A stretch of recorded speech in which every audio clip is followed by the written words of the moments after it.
When most people think of Portra 400, this is probably what comes to mind. Either that or the older NC or VC variants. And while I can't say for certain, I'm pretty sure no one ever thinks about this stuff. This is Portra 400 black and white, the oft-forgotten black sheep of the Portra family. This is a chromogenic film, meaning it's a black and white film designed to be developed in C41 chemistry. This stuff was discontinued in the early 2000s, but I managed to get my hands on a few rolls, and unfortunately it's a bit expired. This first roll was an exploratory roll. I don't know how this film was kept over the years. It could have been cryogenically frozen, or it could have been stored next to a blast furnace, so I figured I'd shoot it at box speed and work my way from there. Surprisingly, it turned out looking pretty good. I've seen film from this era looking awful, so at first glance this was a pleasant surprise. Although I'm not sure what this film is supposed to look like when fresh. If you compare the base color between this and fresh Portra 400, it looks kinda sad and muddy, although I'm not sure if this is a fair comparison. But looking at the scans, it looks fine. I'm not used to looking at this film, so there might be some fogging or extra grain that I'm missing, but it looks okay to me.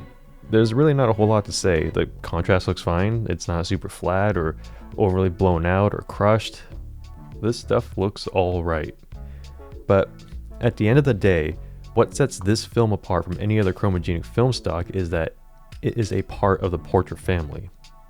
And if there's one thing that Portra is known for, it's dem tones. So obviously I'm going to have to trichrome this.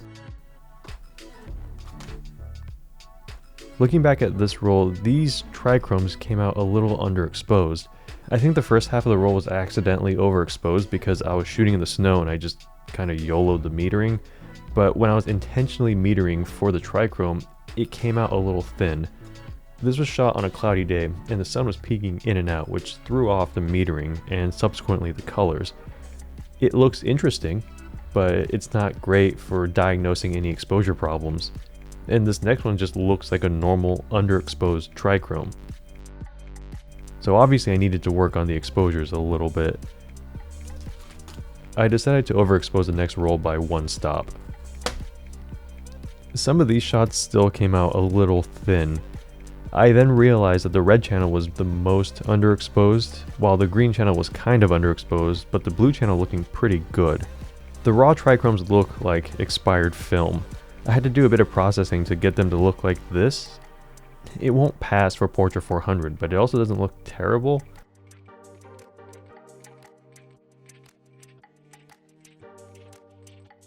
And just as an aside, I shot this first trichrome early in the year at a rose garden. I went there forgetting that the roses were dead during the wintertime, so I ended up shooting just a patch of dirt with some twigs sticking out of it. I then became busy with other projects and I sat on this roll. And when I came back to it months later, I forgot what I shot. And for some reason, I just ended up going back to the rose garden without thinking about it. So I accidentally captured this before and after. I wish I could say it was intentional, but it wasn't.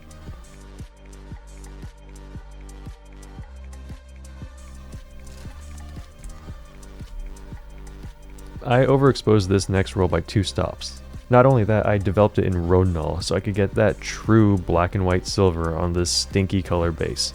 It looks really dense on camera, but it looks better in person. It's just the combination of it being overexposed and with this base doesn't really do it any favors. The scans don't look that terrible. Doesn't look that great either. If you trichrome it, it also looks kind of like expired color film. I never expected this to be able to compete with Portra 400 as a color film. This is not what this film was designed to do. Not only is it expired, but I'm also trichroming it and cross-processing it in black and white chemistry. Comparing this straight up to Portra 400 didn't seem like a fair fight. So I trichromed Portra 400 and developed it in Rodinal as well. Here's a side-by-side of the raw trichromes. And here are the processed trichromes. Even fresh Portra 400 trichrome doesn't look that great. It's almost like color film is extremely complicated and some idiot can't make a spot-on recreation with just a couple of filters. Finally, something a little different. This was cross-processed in E6 chemistry. Generally speaking, cross-processing C41 and E6 requires about 2 stops of compensation. Given that it was also expired, it probably could have used another stop. But I ended up with positives. It has this seaweed green cast to it, and like most slide film, it actually looks better in person, but when exposed correctly, it looks fine. You can convert it to black and white and it looks alright, but if you wanted a black and white image, there's really no reason to cross-process it. And since there is some color in the base, I decided to scan it in as a color negative as well, and yeah, it looked pretty spooky.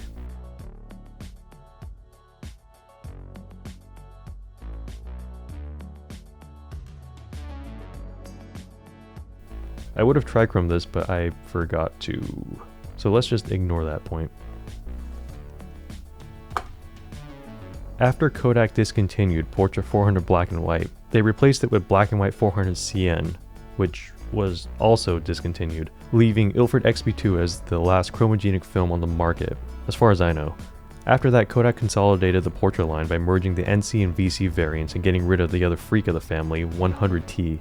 And that's where we stand today. Portra 400 black and white was a fine film. Even though I'd prefer shooting pretty much any other black and white film on the market, I'm always a fan of having more choices, so it's sad that it's no longer available. What can we learn from all of this? Not a whole lot. I think it was just a colossal waste of film.